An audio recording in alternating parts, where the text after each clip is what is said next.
So ಇವತ್ತಿನ event ನೋಡಿದ್ದೀರಾ ನೀವೇ, ಹಿಂದ್ಗಡೆಯಿಂದ ನಮ್ಮ ಮೋಕ್ಷೇಂದ್ರ ಸರ್ 2 ಸಲ ಬೆನ್ನು ತಟ್ಟಿ ಹೇಳಿದ್ರು ಸೂಪರ್ ಆಗಿದೆ ಸಾಂಗ್ ಅಂತ.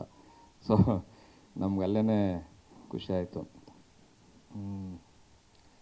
ನಂಗೆ ನಿಜವಾಗ್ಲೂ ಗೊತ್ತಿಲ್ಲ ಈ ಸಾಂಗ್ ಬಗ್ಗೆ ಏನು ಹೇಳಬೇಕು ಅಂತ. ಯಾಕೆಂದರೆ ಪ್ರತಿ ಸಲ ಸ್ಟೇಜ್ ಮೇಲೆ ನಿಂತ್ಕೊಂಡಾಗ ಮಾಡಿರೋ ಕೆಲಸ ತೋರಿಸಿರ್ತೀವಿ, ಬಟ್ ಅದ್ರ ಬಗ್ಗೆ ನಾವೇ ಏನು ಹೇಳ್ಕೊಳ್ಳೋದು ಅನ್ನೋದೊಂದು ಇರುತ್ತೆ. ಏನಾದ್ರು ಇಂಟ್ರಾಕ್ಷನ್ ಮಾಡಿದ್ರೆ, ಈಗ ನಿಮ್ಮ ಕಡೆಯಿಂದ ಒಂದು ಪ್ರಶ್ನೆಗಳಿತ್ತು ಅಥವಾ ಒಂದು ಎಕ್ಸ್ಪೀರಿಯನ್ಸ್ ಏನೋ ಕೇಳೋದಿತ್ತು ಅಂದರೆ ಹೇಳ್ಕೊಬೋದು. ಈಗ ಸುಮ್ಮನೆ ನಮ್ಮ ಕೆಲಸನ ನಾವೇ ಮಾತಾಡೋದು ಅಂದರೆ ಅದು ಏನೋ ಒಂಥರ ಹಿಂಸೆ ಅದು ಯಾವತ್ತೂ. ಸರ್, ನಂದು ಒಂದೇ ಒಂದು ಪ್ರಶ್ನೆ. ಇದಕ್ಕೆ ಮುಂಚೆ ನಾವು ಒಂದು ಲವ್ ಫೇಲ್ಯೂರ್ ಸಾಂಗನ್ನು ರಿಲೀಸ್ ಮಾಡಿದ್ವಿ, ಬೇಕಿತ್ತಾ ಅಂತ. ಫಸ್ಟ್ ಲವ್ ಆಗುತ್ತೆ, ಆಮೇಲೆ ಲವ್ ಫೇಲ್ಯೂರ್ ಆಗೋದು ಒಂದು ಸಹಜ.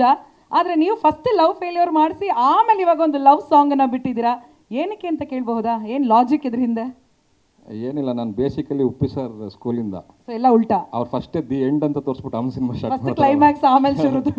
ಸೊ ಆ ಥರ ಫಸ್ಟೇ ಲವ್ ಫೇಲ್ಯೂರ್ ತೋರಿಸಿ ಆಮೇಲೆ ಲವ್. ಸೊ ಈಗ ನೀವು ಯಾವ ಸಾಂಗ್ ನಿಮ್ಮ ಲೈಫಿನ ಇನ್ಸ್ಪಿರೇಷನ್ ಸರ್? ಬ್ರೇಕಪ್ ಸಾಂಗಾ ಅಥವಾ ಈ ಒಂದು ರೊಮ್ಯಾಂಟಿಕ್ ಸಾಂಗಾ? ಸಿಕ್ಕಾಪಟ್ಟೆ ಬ್ರೇಕಪ್ಸ್ ಆಗಿದೆ, ಎಕ್ಸ್ಪೀರಿಯನ್ಸ್ ಆಗೋಗಿ. ಲವ್ ತುಂಬ ಆಗಿದೆ, ಬ್ರೇಕಪ್ಸ್ ತುಂಬ, ಎರಡು ಎಕ್ಸ್ಪೀರಿಯನ್ಸ್ ಇದೆ. ಓಕೆ ಸರ್, ನೀವು ರಾಜು ಜೇಮ್ಸ್ ಬಾಂಡ್ ಈ ಸಿನಿಮಾದ ಕಥೆನ ಫಸ್ಟ್ ರ್ಯಾಂಕ್ ರಾಜುಗ್ ಬರ್ದಿದ್ದ, ಇಲ್ಲ ಅಂತಂದ್ರೆ ಗುರುನಂದನ್ ಅವ್ರಿಗೆ ಬರ್ದಿದ್ದ? ಆ್ಯಕ್ಚುಲಿ ಈ ಸಿನಿಮಾನೇ ಅವ್ರು ನನಗೆ ಬರ್ತಿದ್ದು ಆ್ಯಕ್ಚುಲಿ. ಯಾಕಂದರೆ ಅವರು ತಗೊಂಬಂದಿದ್ದು ಪ್ರಾಜೆಕ್ಟ್ನ ನನಗೆ. ಸೊ ಐಡಿಯಾ ಅವ್ರದ್ದಿತ್ತು, ಸ್ಕ್ರೀನ್ ಪ್ಲೇ ಡೈರೆಕ್ಷನ್ ನಾನು ಮಾಡಿದೆ, ಅದು ಪ್ರೊಡ್ಯೂಸರ್ಸು ಮತ್ತು ಹೀರೋ ಅವ್ರದ್ದೇ ಇತ್ತು ಕತೆ. ಸೊ ಗುರುನಂದನ್ ಅವರು ನನಗೆ ಒಳ್ಳೆ ವೆರಿ ಗುಡ್ ಫ್ರೆಂಡ್ ಅವರು. ಸೊ ಆಗಿಂದ ಅವರು ನನ್ನ ಪ್ರೊಡ್ಯೂಸರ್ಸ್ಗೆ ಇಂಟ್ರೊಡ್ಯೂಸ್ ಮಾಡಿ ಹಂಗಾಗಿದ್ದು ಪ್ರಾಜೆಕ್ಟ್ ಇದು.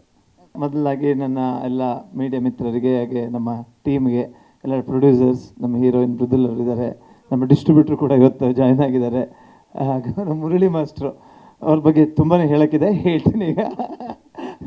ಎಲ್ಲ ಸೊ ಮೀಡಿಯಾ ಫ್ರೆಂಡ್ಸ್ ಎಲ್ಲರಿಗೂ ಥ್ಯಾಂಕ್ ಯು. ಸಾರಿ ಸ್ವಲ್ಪ ಲೇಟಾಗಾಯಿತು, ನನ್ನದು ಶೂಟ್ ನಡೀತಾ ಇತ್ತು ಇಲ್ಲಿ, ಹಾಗಾಗಿ ಬರೋದು ಸ್ವಲ್ಪ ಲೇಟ್ ಆಯಿತು. ಸೊ ನನ್ನ Raju James bond finally December 27 ಮಾಡಬೇಕಿತ್ತು. ಕಾರಣ ಅಂತ ನಿಮಗೆ ಗೊತ್ತಲ್ಲ, ಕಾರಣ ಯಾಕೆಂದರೆ 2 ದೊಡ್ಡ ಫಿಲ್ಮ್ ಬಂತು. ಹಾಗಾಗಿ ಫೆಬ್ರವರಿ 14ಕ್ಕೆ ನಮ್ಮ ಪ್ರೊಡ್ಯೂಸರ್ ಅವರಿಗೆ ಪ್ರೇಮಿ ದಿನಗಳಂದರೆ ತುಂಬ ಇಷ್ಟ ಅವರು, ಹಾಗಾಗಿ ಆ ದಿನನೇ ಮಾಡೋಣ ಅಂತ ಇದು ಮಾಡಿದ್ದಾರೆ.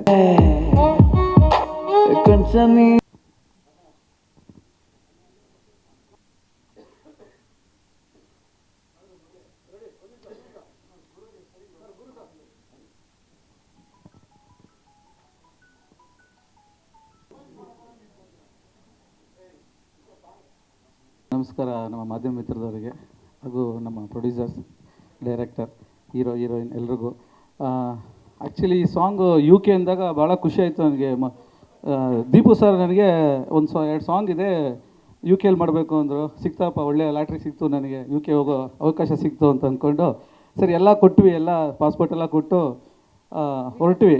ವಿಸಾ ಸಿಕ್ತು, ಕರ್ಕೊಂಡು ಬಂದರು. ಪ್ರೊಡ್ಯೂಸರ್ ಕರ್ಕೊಂಡು 2 ದಿವಸ ಟಕ್ಕಿ ಮಾಡಿಸಿದ್ರು ನಮಗೆಲ್ಲ, ಫುಲ್ಲು ಲೊಕೇಶನ್ಸ್ ಎಲ್ಲ ತೋರಿಸಿದ್ರು.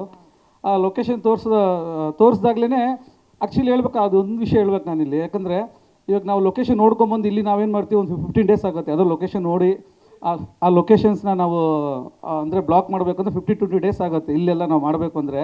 ಬಟ್ ಅಲ್ಲಿ ಹಾಗಿಲ್ಲ. ಅಲ್ಲಿ ಸರ್ ನನಗೆ ಲೊಕೇಶನ್ ತೋರಿಸ್ದಾಗಲ್ಲ, ಈ ಸರ್ ಈ ಲೊಕೇಶನ್ ಓಕೆ ಆಗುತ್ತೆ ಅಂದರೆ ಅಲ್ಲೇ ಸ್ಪಾಟಲ್ಲಿ ಅವರು ಕೋರ್ಡಿನೇಟ್ರು ಬರೋರು, ಅಲ್ಲೇ ಲ್ಯಾಪ್ಟಾಪಲ್ಲಿ ತೆಗೆದು ಅಲ್ಲೊಂದು ಮೇಲ್ ಹಾಕೋರು. ಮೇಲ್ ಹಾಕಿದ ತಕ್ಷಣ ಇಮಿಡಿಯೇಟ್ ರೆಸ್ಪಾನ್ಸ್ ಬರೋದು, ಈ ಲೊಕೇಶನ್ ಓಕೆ ಅಂತ ಹೇಳೋರು.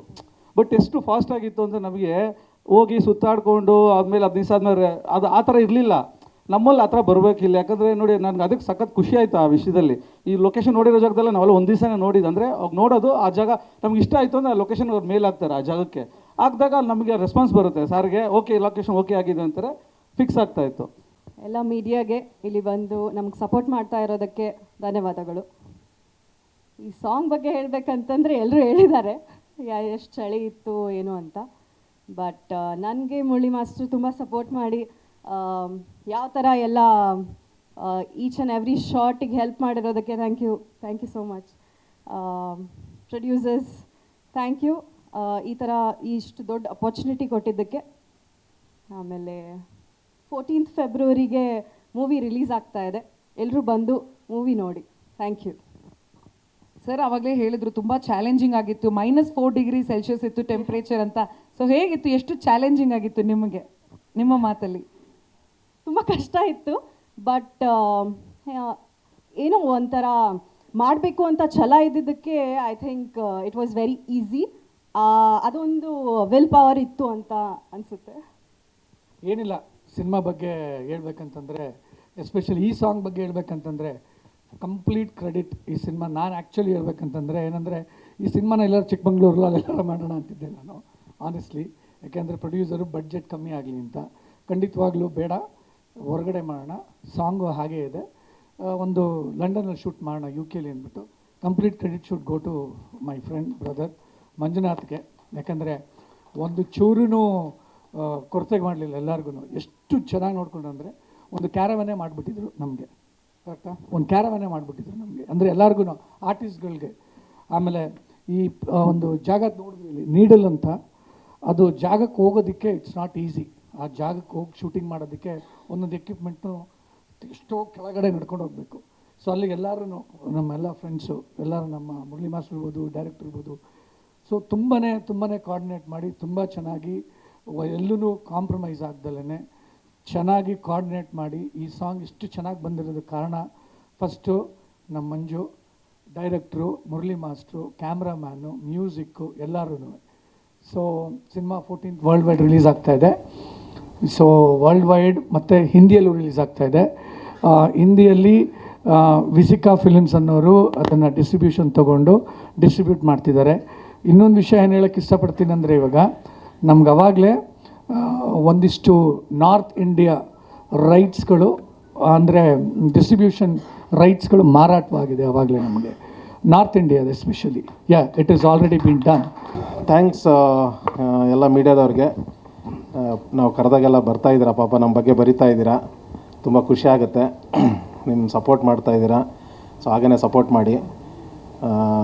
ಇವ್ರು ಹೇಳ್ದಾಗೆ ಮುಂದೆ ಕೂತ್ಕೊಂಡಿರೋರು ಇವರಿಬ್ಬರು ಜೋಡಿ ಎತ್ತರ ನಮಗೆ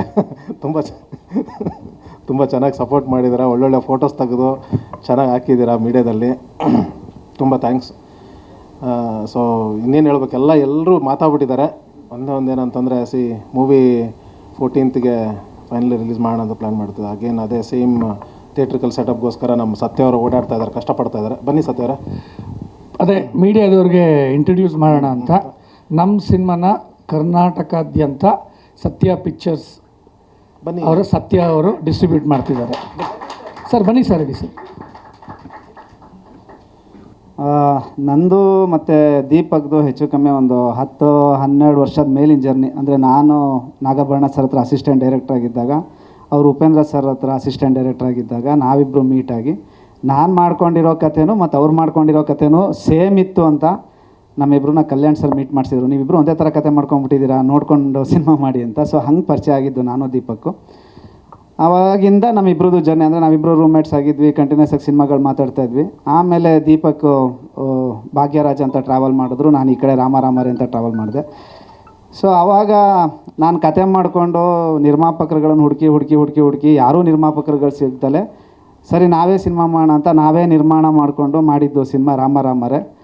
ಹಾಗೆ ರಾಮಾರಾಮರೇ ಆದಮೇಲೆ ಒಂದಲ್ಲ ಎರಡಲ್ಲ ಆ ಟೈಮಲ್ಲಿ ನಾನು ದುಡ್ಡು ಹಾಕಿ ಎಲ್ಲೆಲ್ಲಿಂದನೋ ದುಡ್ಡು ತೊಗೊಂಬಂದು ಯಾರ್ಯಾರ ಹತ್ರನೋ ದುಡ್ಡು ಇಸ್ಕೊಂಬಂದು ಒಂದೊಂದು 2 ವರ್ಷ ಕಷ್ಟಪಟ್ಟು ಸಿನಿಮಾ ಮಾಡಿ, ಸಿನಿಮಾ ಎಲ್ಲ ರಿಲೀಸ್ ಮಾಡೋ ಟೈಮಿಗೆ ಡಿಸ್ಟ್ರಿಬ್ಯೂಟ್ರ್ ಹತ್ರ ಹೋಗಬೇಕು. ಯಾಕಂದರೆ ಅದು ಆ್ಯಕ್ಚುಲಿ ಮೇಯ್ನು. ಸಿನಿಮಾ ಮಾಡೋದು ನಿಜವಾಗ್ಲೂ ಮೇಯ್ನ್ ಅಲ್ಲ, ಸಿನಿಮಾನ ವ್ಯಾಪಾರ ಮಾಡೋದು ಮೇಯ್ನು.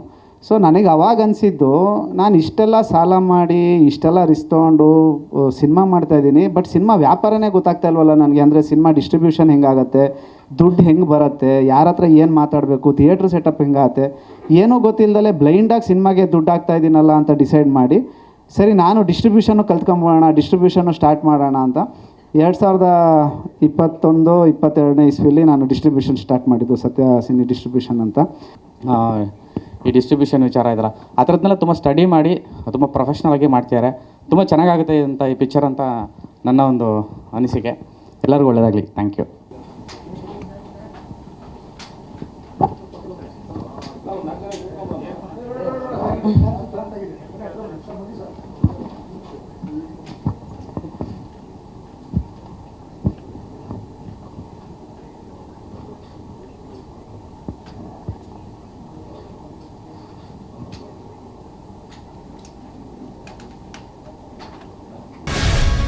ಗ್ಯಾರಂಟಿ ನ್ಯೂಸ್, ಸುದ್ದಿ ಖಚಿತ, ನ್ಯಾಯ ನಿಶ್ಚಿತ.